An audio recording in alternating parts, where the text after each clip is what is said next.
नमस्कार दोस्तों, आपका फिर स्वागत है हमारे चैनल पर। आशा करता हूं कि आप सब ठीक और स्वस्थ होंगे। तो चलिए इसी के साथ बढ़ते हैं खबरों की तरफ। जी हां दोस्तों, एक तरफ पूरा देश कोरोना जैसी महामारी से जूझ रहा है, वहीं दिन ब दिन भारत और चीनी सीमा पर माहौल गर्माता जा रहा है। ऐसे में मोदी सरकार की तरफ से एक बड़ा और महत्वपूर्ण ऐलान किया गया है, जिसकी सटीक जानकारी हम आपको इस वीडियो में देंगे। बस आप इस वीडियो के साथ अंत तक बने रहें। इसी के साथ ही दोस्तों आपको ले चलते हैं आज की मुख्य सुर्खियों की ओर, जहां आपको सबसे पहले बताएंगे देश में कोरोना का क्या है हाल। वही बताएंगे कल हुई भारत चीन के बीच कूटनीति स्तर की बैठक, LAC से चीनी सैनिक के पीछे हटने की उम्मीद। इसी के साथ बताएंगे लद्दाख में तनाव के बाद भारत ने चीन के खिलाफ उठाए सबसे सख्त कदम, जाने पूरा मामला। वही शहरी गरीबों के लिए गरीब कल्याण रोजगार अभियान जैसी जॉब स्कीम लाने करने की तैयारी में मोदी सरकार, जाने पूरी डिटेल। इसी के साथ अगली खबर में आपको बताएंगे आज आपके राज्य का मौसम का हाल। वही बताएंगे पेट्रोल डीजल के आज के दाम। वही मोदी सरकार की इस स्कीम में होगी 1 लाख की कमाई, ऐसे उठा सकते हैं फायदा। इसी के साथ आप आगे देखेंगे देश में बनी कोरोना की सस्ती और प्रभावी दवा लॉन्च के लिए तैयार, गंभीर मरीजों की बचेगी जान। वही कोरोना के बाद भारत में आई एक और खतरनाक बीमारी, गुजरात में मिला पहला केस। इसी के साथ आप देखेंगे चीन पर फिर भड़के पोम्पियो, बोले आज घुटने टेके तो हमारी पीढ़ियां उसकी दया पर जिएगी। वही स्वतंत्रता दिवस समारोह को लेकर सरकार ने जारी किए दिशा निर्देश, ऐसा होगा नजारा। गाड़ियों में अब एक्स्ट्रा टायर की जरूरत खत्म, मोदी सरकार का नया कदम। जी हां दोस्तों, ऐसी और भी कई बड़ी खबरें आपके लिए निकल कर आ रही है, जिनकी सटीक जानकारी आपको इस वीडियो में देंगे। लेकिन उससे पहले आपसे एक छोटी सी रिक्वेस्ट है, मुझे इस वीडियो को बनाने में बहुत मेहनत लगती है, तो इस मेहनत के लिए वीडियो पर एक लाइक जरूर कीजिए। साथ ही वीडियो के नीचे दिए गए लाल बटन को दबाकर चैनल को जरूर सब्सक्राइब कीजिए और पास में जो घंटी का छोटा सा बेल आइकन है उसे भी जरूर दबाएं, ताकि आपको दिन भर की बड़ी खबरों की जानकारी मिलती रहे। तो चलिए दोस्तों, एक एक करके सभी बड़ी खबरों के बारे में जान लेते हैं। इसी के साथ आइए आज की सबसे पहली बड़ी खबर पर नजर डालते हैं।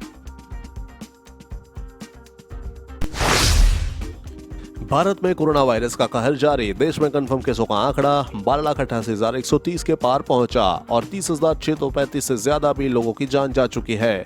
वही बात करें तो 8,70,593 ठीक हो चुके हैं। दुनिया भर में इस वायरस से लगभग 6,36,576 से ज्यादा लोगों की मौत हो चुकी है। वही 1.5 करोड़ से भी ज्यादा कंफर्म केसेस आ चुके हैं। हो सकता है जब आप ये वीडियो देख रहे हो ये आंकड़ा और बढ़ गया हो।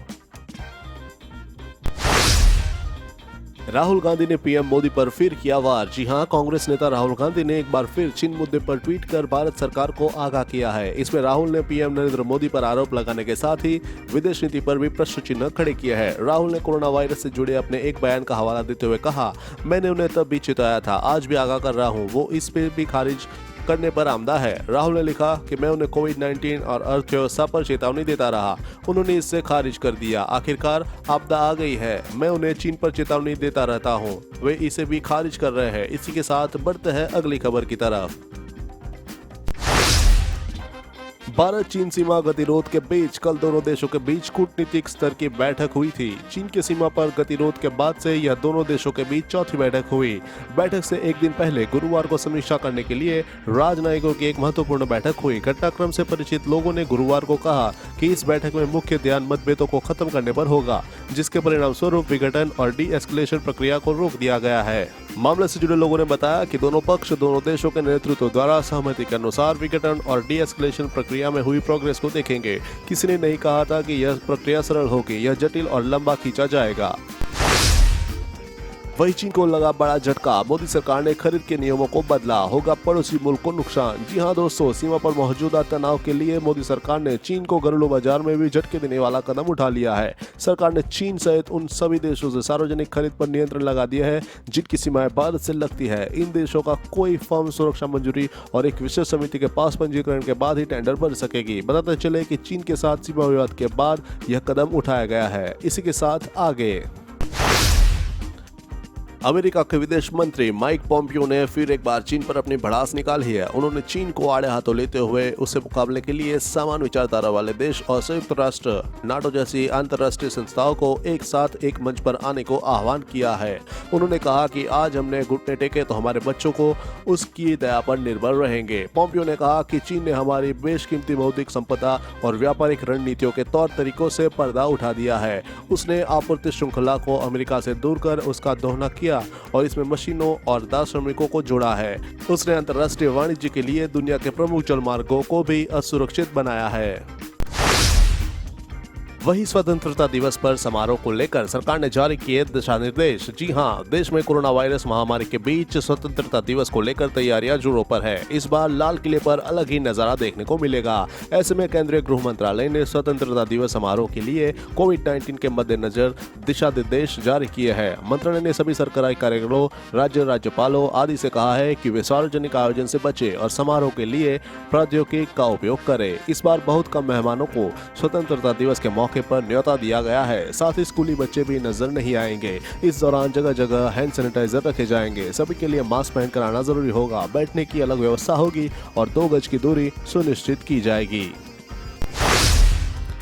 अयोध्या में राम मंदिर निर्माण के लिए 5 अगस्त को प्रस्ताव भूमि पूजन पर रोक लगाने की मांग को लेकर इलाहाबाद हाई कोर्ट के चीफ जस्टिस गोविंद माथुर को पिटीशन भेजी गई है। दिल्ली के पत्रकार साकेत गोखले की ओर से भेजी गई लेटर PIL में कहा गया है कि राम मंदिर निर्माण के लिए होने वाला भूमि पूजन कोविड-19 के अनलॉक 2 की गाइडलाइन का उल्लंघन है। दिल्ली के पत्रकार साकेत गोखले की ओर से भेजी गई लेटर PIL में कहा गया है कि भूमि पूजन में लगभग 300 लोग एकत्र हो गए, जो कोविड-19 के नियमों के विपरीत होगा। लेटर पिटीशन माध्यम से भूमि पूजन में कार्यक्रम पर रोक लगाए जाने की मांग की गई है। वही बढ़ते हैं अगली खबर की ओर। भोपाल में कल यानी शुक्रवार से लगाया गया था 10 दिनों का लॉकडाउन। जी हां, राज्य सरकार ने भोपाल में कल रात से ही 10 दिन का लॉकडाउन लागू करने का फैसला लिया था। मध्य प्रदेश के गृह मंत्री नरोत्तम मिश्रा ने बुधवार को बताया कि मध्य प्रदेश की राजधानी भोपाल में कोरोना वायरस संक्रमण की स्थिति को देखते हुए यह फैसला लिया गया है। इसके बाद गृह मंत्री नरोत्तम मिश्रा ने ट्वीट कर लिखा, भोपाल में 10 दिन के लॉकडाउन के दौरान सिर्फ दवा, दूध, सब्जी और सरकारी राशन की दुकानें ही खुलेगी। इसलिए भोपाल के सभी लोगों से आग्रह किया कि वे जरूरी सामानों का इंतजाम 2 दिन में कर ले। इसी के साथ बढ़ते हैं अगली खबर की तरफ। इस शनिवार की अच्छी खबर ही समझिए, भारत में तैयार कोरोना वायरस की दवा लॉन्च के लिए तैयार है। इस भारतीय दवा की खास बात यह है कि यह बेहद सस्ती और साथ ही कोरोना महामारी से लड़ने में काफी प्रभावी भी है। वैज्ञानिक तथा औद्योगिक अनुसंधान परिषद द्वारा कोविड-19 के इलाज के लिए विकसित दवा फेविपिराविर को लॉन्च करने के लिए दवा कंपनी सिप्ला पूरी तरह से तैयार है। एक आधिकारिक बयान के अनुसार मूल रूप से जापान के फुजी फार्मा द्वारा विकसित फेविपिराविर के क्लिनिकल ट्रायल के दौरान परिणाम अच्छे रहे हैं। विशेष रूप से हल्के और मध्यम लक्षणों वाले कोविड-19 के मरीज में CSIR के स्थानीय स्तर पर उपलब्ध रसायनों का उपयोग कर इस दवा को बनाने की सस्ती प्रक्रिया खोजी और उसे सिप्ला को दिया। दोस्तों, वीडियो में और भी काफी महत्वपूर्ण खबरें बची हुई है, इसलिए इस वीडियो के साथ बने रहे। चलिए बढ़ते हैं अगली खबर की तरफ, लेकिन उससे पहले देखिए बिहार और असम बाढ़ की ग्राउंड रिपोर्ट। मौसम विभाग ने आने वाले दिनों में बिहार और असम में भारी बारिश का पूर्वानुमान जारी किया है। प्रकृति का कोप झेल रहे हैं असम से 33 में से 26 जिलों के 2500 से ज्यादा गांव बाढ़ की चपेट में है। गुरुवार को 4 और लोगों की मौत हो गई, साथ ही मृतकों का आंकड़ा बढ़कर 129 हो गया है। असम राज्य आपदा प्रबंधन प्राधिकरण ने बताया कि राज्य में 4 लोगों की मौत हुई है। उधर बिहार में गुरुवार को बाढ़ की स्थिति और भयावह हो गई है। राज्य के 10 जिलों में 7,65,000 लोग इससे प्रभावित हुए हैं, जबकि एक दिन पहले प्रभावितों का आंकड़ा 5 लाख से नीचे था। राहत की बात यह है कि इस प्राकृतिक आपदा में किसी की भी जान नहीं गई है। नेपाल से लगती सीमाओं वाले जिलों में सबसे ज्यादा बाढ़ की मार पड़ रही है। भारतीय मौसम विभाग केंद्र ने असम और बिहार में 26 से 29 जुलाई के बीच भारी बारिश की आशंका जाहिर की है। अगर ऐसा हुआ तो असम और बिहार में हालात बिगड़ सकता है। मानसून का रुख 26 जुलाई से हिमालय तटीय की ओर बढ़ना शुरू हो गया है।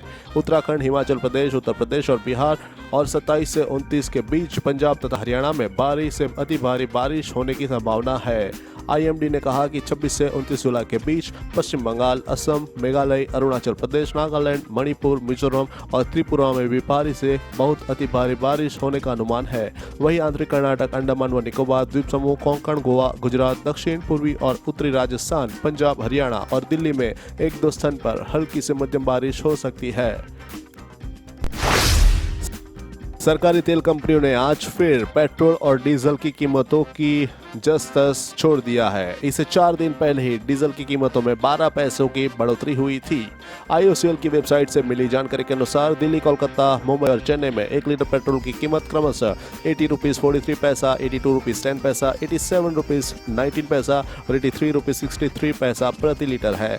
डीजल की बात करें तो इन महानगरों में इसका दाम क्रमशः 81 रुपीज 64 पैसा, 76 रुपीज 77 पैसा, 79 रुपीज 83 पैसा और 78 रुपीज 60 पैसा है। इसी के साथ बढ़ते हैं अगली खबर की तरफ।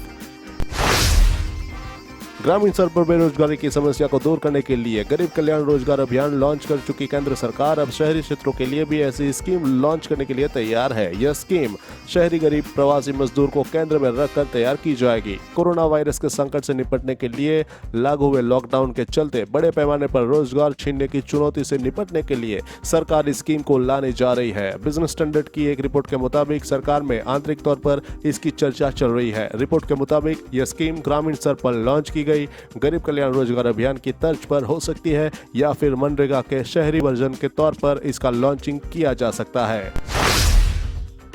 अगर आप भी निवेश की सोच रहे हैं तो आपके लिए पोस्ट ऑफिस की रिकरिंग डिपॉजिट RD स्कीम काफी फायदेमंद साबित हो सकती है। इस योजना में आपको निश्चित ब्याज तो मिलेगा ही, साथ ही पैसे भी पूरी तरह सुरक्षित रहेंगे। इसमें छोटी छोटी किस्तों में जमा राशि पर अच्छा रिटर्न मिलता है। Post office recurring deposit account 5 साल के लिए खोल सकते हैं। फिलहाल इस स्कीम में 5.8% ब्याज मिल रहा है। Post office recurring deposit scheme में मिनिमम 100 रुपए से निवेश किया जा सकता है। Post office recurring deposit scheme में अगर आप पोस्ट ऑफिस की RD में रोजाना 50 रुपए निवेश करते हैं तो 5 साल बाद यह 1,05,000 रुपए बन जाएंगे। इसी के साथ चलते हैं अगली खबर की तरफ। देश भर के लोग इन दिनों कोरोना वायरस से परेशान। इस बीच नई बीमारी ने भारत में दस्तक दे दी है। इसका नाम है मल्टी सिस्टम इन्फ्लेमेटरी सिंड्रोम। इसे MIS-C भी कहते हैं। MIS-C के कैसे यूरोप और अमेरिका से आ रहे थे, लेकिन अब इस बीमारी का पहला केस गुजरात के सूरत में आया है। मीडिया रिपोर्ट्स के मुताबिक 10 साल के बच्चे में इस बीमारी के लक्षण देखे गए। परिवार वालों के मुताबिक बच्चे को पहले उल्टी, खांसी और फिर दस्त हुई। इसके बाद उन्हें हॉस्पिटल में भर्ती कराया गया। बाद में बच्चे की आंखें और होठ पर लाली पड़ने लगी। बाद में डॉक्टरों ने यह भी कहा कि बच्चे की हार्ट में ब्लड भी 30% ही पंप हो रहा था। वही कानपुर किडनैपिंग मर्डर केस में 4 अफसर सस्पेंड। फिरौती के 30 लाख की होगी जांच। जी हां, कानपुर में लैब असिस्टेंट संजय यादव के अपहरण और हत्या के मामले में मुख्यमंत्री योगी आदित्यनाथ ने बड़ी कार्यवाही की है। सीएम योगी ने IPS अफसर अपर्णा गुप्ता, तत्कालीन DSP मनोज गुप्ता समेत 4 अधिकारियों को सस्पेंड कर दिया है। साथ ही फिरौती के पैसे की जांच का आदेश दिया है। पुलिस के भरोसे पर परिवार गहने जेवर बेचकर 30 लाख की फिरौती जुटाता है। 30 लाख की फिरौती दे भी दी जाती है, लेकिन पुलिस अगवा युवक को बचा नहीं पाती और उसकी हत्या हो जाती है। चलते हैं अगली खबर की ओर। गाड़ियों में अब एक्स्ट्रा टायर की जरूरत खत्म। जी हां, बीते कुछ समय से केंद्र के सड़क परिवहन एवं राज्य मंत्रालय द्वारा नियमों को या तो संशोधित किया है या फिर बदलाव हुआ है। मंत्रालय की ओर से जारी बयान के मुताबिक सेंट्रल मोटर व्हीकल रूल्स नियमों में संशोधन किया गया है। इसके तहत अधिकतम 3.5 टन वजन के वाहनों के लिए टायर प्रेशर मॉनिटरिंग सिस्टम का सुझाव दिया गया है। इस सिस्टम में सेंसर के जरिए ड्राइवर को यह जानकारी मिलती जाएगी कि गाड़ी के टायर में हवा की स्थिति क्या है। हवा कम होने की स्थिति में गाड़ी के डैशबोर्ड पर ड्राइवर को अलर्ट मिल जाएगा। इसके माध्यम से सड़क सुरक्षा में बढ़ोतरी करता है। इसके साथ ही मंत्रालय ने टायर मरम्मत किट की भी अनुशंसा की है। वही रेल यात्रियों के लिए खुशखबरी। जी हां, रेल यात्री अब ट्रेन की स्थिति की जानकारी आसानी से मिल जाएगी। दरअसल रेलवे ने अपने इंजन को इसरो के उपग्रह से जोड़ दिया है, जिससे उपग्रह से मिली जानकारी से ट्रेन के बारे में पता लगाना, उसके आगमन और प्रस्थान स्वतः दर्ज होना आसान हो गया है। रेलवे बोर्ड के अध्यक्ष VK यादव ने बताया कि रेलवे ने इसरो यानी कि भारतीय अंतरिक्ष अनुसंधान संस्था के साथ सहमति पत्र पर हस्ताक्षर किए हैं, जिसके तहत ट्रेनों की सैटेलाइट द्वारा निगरानी की जा सकेगी। इसी के साथ बढ़ते हैं अगली खबर की तरफ।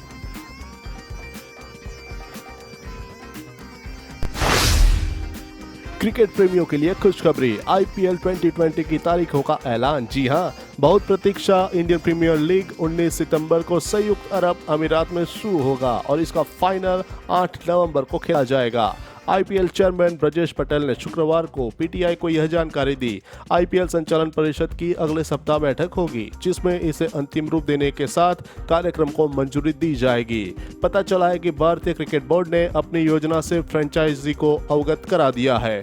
पीटीआई ने गुरुवार को तारीखों की खबर दी, जिसके बाद पटेल ने इसकी पुष्टि की। रेलवे प्रशासन ने बदला अपना नियम। जी हां दोस्तों, कोरोना संकट में यात्रियों की सुरक्षा के लिए भारतीय रेलवे ने नियमों में बदलाव किया है। रेलवे प्रशासन ने कहा है कि यात्रियों को 90 मिनट पहले स्टेशन पहुंचना जरूरी है। ऐसा इसलिए क्योंकि स्टेशन पर पहुंचने के बाद यात्रियों की थर्मल स्क्रीनिंग और सैनिटाइज किया जा रहा है। रेलवे ने साफ तौर पर कहा कि बिना थर्मल स्क्रीनिंग और सैनिटाइज के यात्रियों को ट्रेन में बैठने की अनुमति नहीं होगी, फिर चाहे किसी की ट्रेन ही क्यों न छूट जाए। देहरादून रेलवे प्रशासन ने बताया कि इस समय केवल 2 ट्रेन देहरादून नई दिल्ली और देहरादून काठगोदाम जनशताब्दी का संचालन किया जा रहा है। दोस्तों, आज की खबरों में बस इतना ही। अगर आपको भी ये खबरें अपने मोबाइल पर हर दिन चाहिए तो इस वीडियो के नीचे दिए इस लाल बटन को दबाकर चैनल को सब्सक्राइब कर लीजिए और साथ ही साइड में दी गई इस घंटी को भी दबाएं। और अगर आपने ये वीडियो पूरा देखा है तो अपना नाम कमेंट बॉक्स में जरूर लिख भेजिए। फिर मिलते हैं कल। जय हिंद, धन्यवाद।